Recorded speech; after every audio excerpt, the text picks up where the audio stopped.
Wimborne Town came to Silver Lake Arena this afternoon, 5 places and 7 points ahead of their hosts Sholing. And with the 3-1 win today, that means we move a full 10 points ahead of Sholing. And this was a win that was much deserved for Wimborne, despite the conditions. A strong, cold, gusty wind for the first 70 minutes of the game, and a pitch that was bumpy and wasn't conducive to good football. But Wimborne undoubtedly handled the elements better, and they fully deserved the 3 points.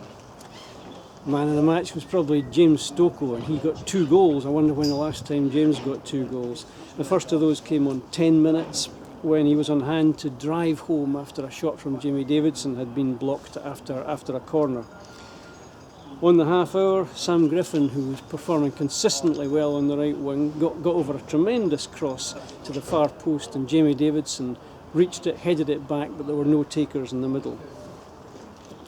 1-0 at half time then, and Wimborne came out for the second half with having pretty much dominated that first half. Wimborne came out for the second half in the mood for more, and they only had to wait 11 minutes, and it was that man James Stocco again.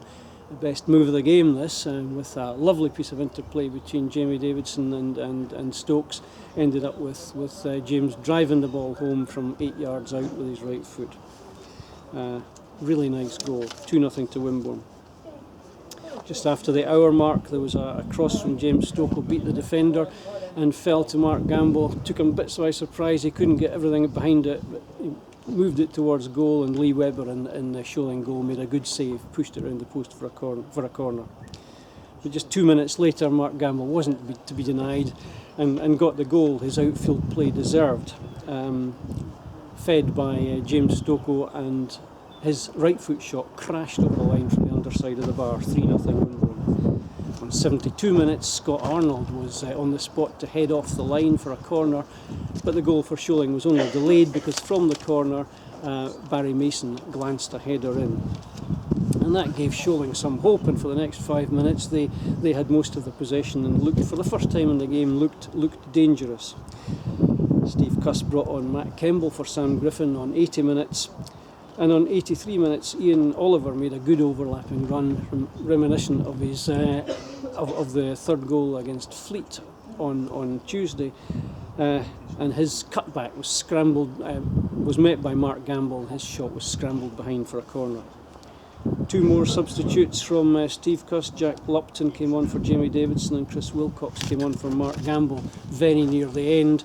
But the last 5 minutes dominated by Wimborne, no more shocks, and ended up, as I say, Sholing 1, Wimborne Town 3. Excellent performance, difficult conditions, well worth the 3 points. Next up for the Magpies, no midweek game this week, but we're at home to AFC Totton at Cuthbury next Saturday. Hope to see you there.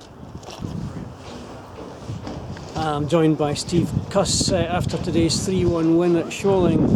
Steve, the conditions didn't make for a good game of football today, but I think we handled them better than Sholing. Yeah, definitely. It was a tough afternoon in terms of the conditions. I thought the wind was swirling around and strong at times, and then less strong at other times. It was difficult for the players, and I thought we defended well against that. We didn't allow the ball to bounce too often, which I thought was very important. But quality of our goals are excellent today, and really pleasing to get the 3 points. Yeah, the front men played really well, and maybe man of the match again for the second game in a row, James Stocco, for his all-round performance and his goals. Yeah, I mean, it was outstanding from him today. I mean, his control of that midfield area was one thing, but to get 2 goals on top of that, and his second goal to start the second half was an outstanding piece of play from himself to bring it down, and played a little 1-2 with Jamie to get him to score, so it was a great goal.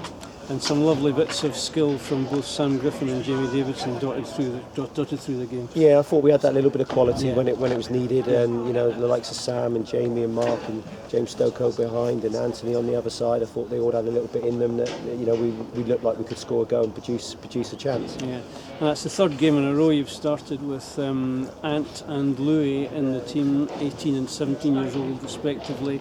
Yeah. They've performed consistently well over that period. Yeah, I make no secret of the way I pick my team. It's picked on a performance and ability, and the lads come in and they've kept their place. And I've got to say, I thought Louis was outstanding today alongside James. The two of them in midfield really controlled it, and it's just the positions that Louis takes up. He's a really intelligent football player, and he's done really well in his 3 games to date, so long may it continue.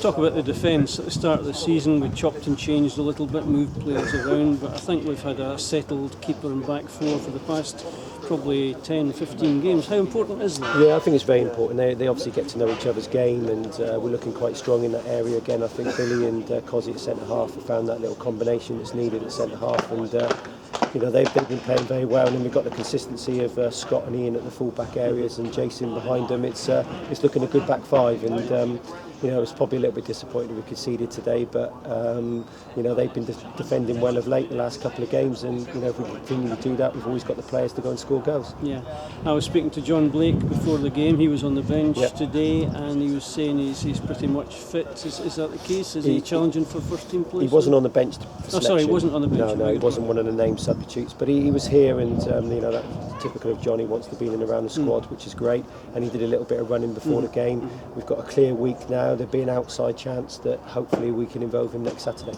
Right, and that's against AFC Tottenham, the derby. Any other knocks or anything like that No, picked up today? no, everybody's fine today, and we should have a full week's training and look forward to that game. Good. 2 wins at the last 2 games. Let's hope it continues. Thanks for your time, Steve. Thank you.